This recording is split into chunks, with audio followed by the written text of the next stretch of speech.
लाभ और हानि।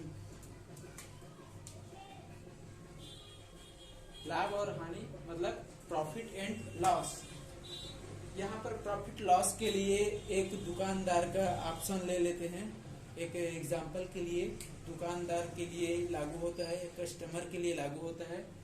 तो यहाँ पर क्या क्या चीज होता है प्रॉफिट एंड लॉस में, ये चीज देख लेते हैं। तो सबसे पहले क्रय मूल्य मतलब कॉस्ट प्राइस। अगर कोई भी कस्टमर है दुकान में जाता है और जो सामान खरीदता है वो क्रय मूल्य हो गया।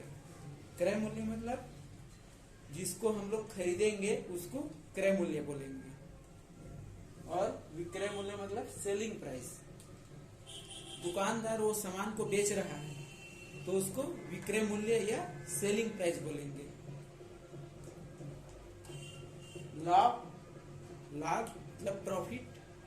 जैसे दुकानदार है जितने में खरीदा है उससे ज्यादा में अगर बेच दिए तो क्या होगा, लाभ होगा। और हानि कब होगा, यदि दुकानदार जितने में खरीदा है उससे कम में अगर बेच रहा है तो उसको हानि होगा, मतलब लॉस हो जाएगा। अब यहाँ पर देखेंगे प्रतिशत लाभ।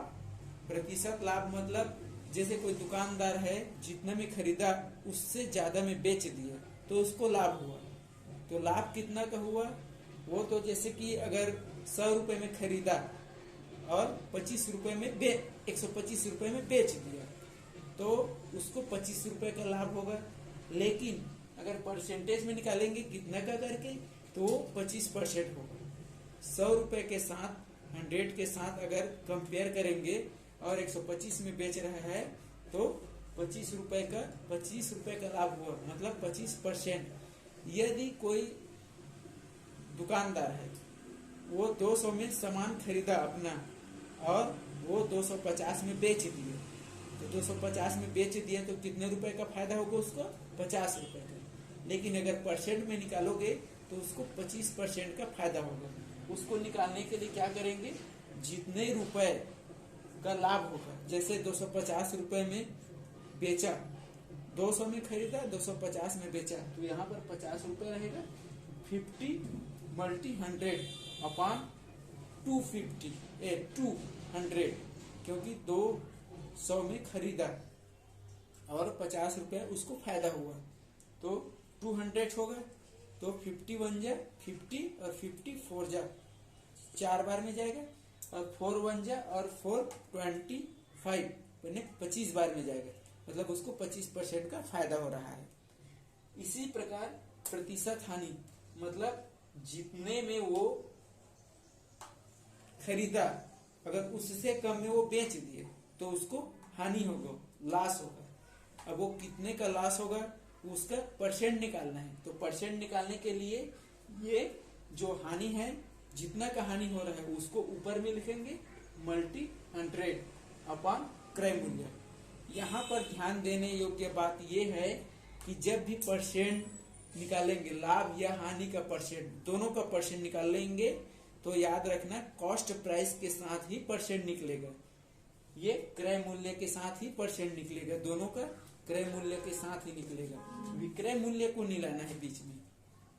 अब लाभ के लिए अगर फार्मूला से देखोगे तो इस फार्मूला से क्या आएगा, लाभ कब होगा, जितना में खरीदे है उससे ज्यादा में बेचना पड़ेगा। मतलब बड़ा कौन है, विक्रय मूल्य। विक्रय मूल्य माइनस क्रय मूल्य। विक्रय मूल्य को पहले लिखेंगे, विक्रय मूल्य माइनस क्रय मूल्य। और हानि के लिए क्रय मूल्य पहले रहेगा, क्रय मूल्य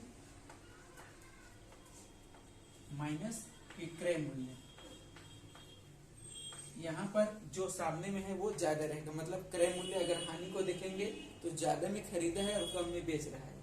लेकिन अगर ये फार्मूला बस ध्यान में रखोगे तो फार्मूला बाद में भूल सकते हैं, ये सूत्र बाद में भूल सकते हैं। लेकिन आपको फार्मूला याद रखने से अच्छा ये रहेगा कि लाभ मतलब क्या हुआ, अपना कॉमन सेंस लगाना है कि अगर जितने में वो खरीदा है अगर उससे ज्यादा में बेच दिया तो लाभ हुआ और उससे कम में बेच दिया तो हानि होगा।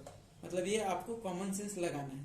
कॉमन सेंस लगाओगे तो ये जो क्वेश्चन है वो आसानी से बनेगा। लेकिन आप फार्मूला के चक्कर में रहोगे तो फार्मूला कभी भी भूल सकता है।